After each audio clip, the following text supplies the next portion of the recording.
Hello everyone, welcome to my channel. So in this video, we are going to solve this board mass problem where two operations are given, that is division and multiplication, but still many people fail to solve because they cancel out the 9 with 9 and 9 divided by 1 as 9, which is the incorrect answer. Yes, you heard it right.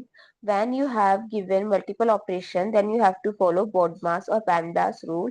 We know that as per BODMAS or PANDAS rule, both multiplication and division have same priority, but we have to solve it from left to right.